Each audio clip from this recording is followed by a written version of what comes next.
ചപ്പാത്തിയുടെ കൂടെയും പാലപ്പത്തിൻ്റെ കൂടെയും വെള്ളയപ്പത്തിൻ്റെ കൂടെയും ഒക്കെ കഴിക്കാൻ പറ്റിയ ഒരു എഗ് റോസ്റ്റാണ് ഞാനിന്ന് കാണിക്കാൻ പോകുന്നത്. വളരെ ടേസ്റ്റി ആയിട്ടുള്ളൊരു എഗ് റോസ്റ്റ്.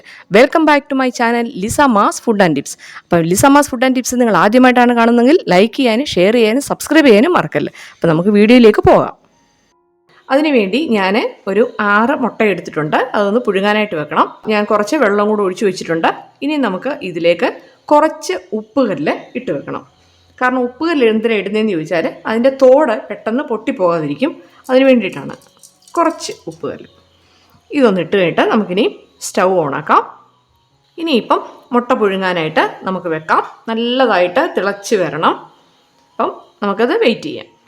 മുട്ട നന്നായിട്ടൊന്ന് പുഴുങ്ങി വന്നിട്ടുണ്ട്. നമ്മളത് തണുത്ത വെള്ളത്തിൽ ഒന്ന് ഇട്ട് വെച്ചിരിക്കുകയാണ്. അപ്പം ഇനിയിപ്പം നമുക്കതിൻ്റെ തോടൊക്കെ ഒന്ന് പൊട്ടിച്ച് വേറൊരു പ്ലേറ്റിലേക്ക് മാറ്റി വെക്കാം. മുട്ടയെല്ലാം പൊളിച്ചെടുത്തിട്ടുണ്ട്. ഇനി നമുക്ക് ഇങ്ങനൊന്ന് വരഞ്ഞ് 4 സൈഡിലും ഒന്ന് വരഞ്ഞു കൊടുക്കുവാണെങ്കിൽ മസാലയെല്ലാം ഇതിൻ്റെ ഉള്ളിലേക്ക് കയറി നന്നായിട്ട് മസാല പിടിക്കാനായിട്ട് സഹായിക്കും. നമ്മൾ മുട്ട പുഴുങ്ങി അതിൻ്റെ തോടൊക്കെ ഒന്ന് പൊളിച്ചെടുത്തതിന് ശേഷം ഇങ്ങനൊന്ന് കട്ട് ചെയ്ത് കൊടുക്കുക.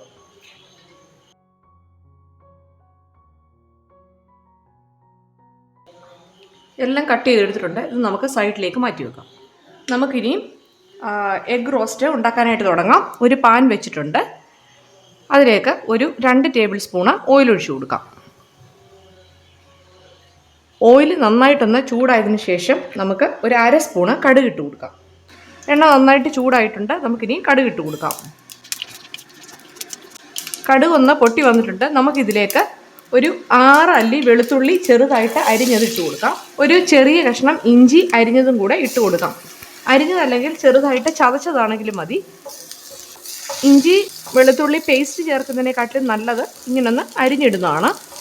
അപ്പോൾ ഇത് അതിൻ്റെ പച്ചമണം ഒന്ന് മാറുന്നത് വരെ ഒന്ന് ഇളക്കുക. ഞാനിവിടെ ഒരു 4 വലിയ സവാള എടുത്തിട്ടുണ്ടായിരുന്നു. ചെറുതായിട്ട് കട്ട് ചെയ്തത് അത് ഇതിലേക്ക് ഇട്ട് കൊടുക്കാം.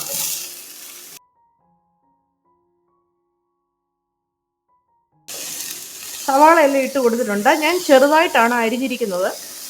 അതാണ് നമുക്ക് കറി കാണാനും ഒരു രസം. നന്നായിട്ടൊന്ന് വാടി പെട്ടെന്ന് കിട്ടുകയും ചെയ്യും. ഇതിലേക്ക് നമുക്ക് ആവശ്യത്തിന് കറിവേപ്പില ചേർത്ത് കൊടുക്കാം. നന്നായിട്ടൊന്ന് ഇളക്കണം. പെട്ടെന്ന് ഒന്ന് മൂത്ത് കിട്ടാൻ വേണ്ടി നമുക്ക് 1/4 സ്പൂണ് ഉപ്പ് ചേർത്ത് കൊടുക്കാം.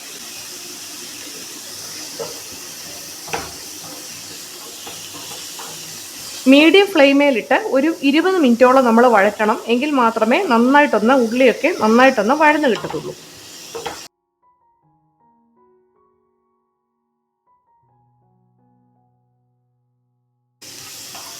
ഇങ്ങനെ ഇളക്കിക്കൊണ്ട് തന്നെ 20 മിനിറ്റ് നമ്മൾ വെയിറ്റ് ചെയ്യണം. എങ്കിൽ മാത്രമേ അതിൻ്റെ കറക്റ്റായിട്ടുള്ള ടേസ്റ്റ് നമുക്ക് കിട്ടത്തുള്ളൂ. ഇപ്പം ജസ്റ്റ് ഇപ്പം കളറൊക്കെ ഒന്ന് മാറി വരുന്നുണ്ട്. നമ്മുടെ ഉള്ളിയൊക്കെ നന്നായിട്ടൊന്ന് വഴന്ന് വന്നിട്ടുണ്ട്. ഒരുപാടങ്ങ് ബ്രൗൺ കളർ ആകാനായിട്ട് നമ്മൾ വെയിറ്റ് ചെയ്യേണ്ട. നമ്മളിങ്ങനെ ഇളക്കിക്കൊണ്ടിരുന്നാൽ മതി. ഇനി നമുക്കിതിലേക്ക് കുറച്ച് പൊടികൾ ചേർക്കാം. 1/2 ടീസ്പൂണ് മഞ്ഞൾപ്പൊടി, 1 ടീസ്പൂണ് എരിവുള്ള മുളക് പൊടി, ഒരു 2.5 ടീസ്പൂണ് കാശ്മീരി ചില്ലി പൗഡർ, ഒരു 1/2 സ്പൂണ് കുരുമുളക് പൊടി. ഞാനിവിടെ ഒരു 1/2 സ്പൂണ് എഗ് റോസ്റ്റ് പൗഡർ ചേർക്കുന്നുണ്ട്.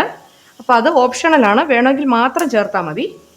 ഇനി നമുക്ക് ഈ മസാലകളെല്ലാം നന്നായിട്ടൊന്ന് ഇളക്കി പച്ചമണം മാറുന്നത് വരെ നല്ലതായിട്ടൊന്ന് മിക്സ് ചെയ്ത് കൊടുക്കാം.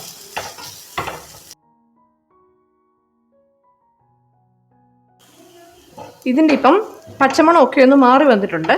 നമുക്ക് ഏകദേശം ഒരു 1/2 കപ്പോളം വെള്ളം ഒഴിച്ചു കൊടുക്കാം.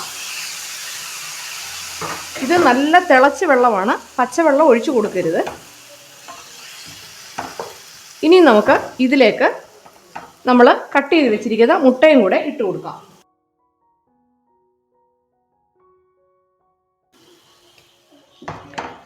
നമുക്ക് ഈ മുട്ടയെല്ലാം കൂടെ ഈ നടുക്കോട്ട് കൊണ്ടുവച്ചിട്ട് ഈ ഉള്ളി മസാലയെല്ലാം കൂടെ ഈ മുട്ടയുടെ മുകളിലോട്ട് ഒന്ന് കൊത്തി കൊടുക്കാം. ഇപ്പം നമ്മൾ മുട്ടയുടെ മുകളിൽ മസാലയെല്ലാം വെച്ചിട്ടുണ്ട്. ഇനി ഒരു 5 മിനിറ്റ് നമ്മൾ മൂടി വെച്ചൊന്ന് അടച്ചു കൊടുക്കാം. അപ്പം നമ്മുടെ മുട്ട റോസ്റ്റ് ഇവിടെ റെഡി ആയിട്ടിരിക്കുകയാണ്. ഒരു ഇനി നമ്മളിത് സെർവ് ചെയ്യുമ്പോൾ കുറച്ച് നേരം ഒരു 10 മിനിറ്റെങ്കിലും വെച്ചതിന് ശേഷം മാത്രമേ നമ്മളിത് സെർവ് ചെയ്യാവൂ.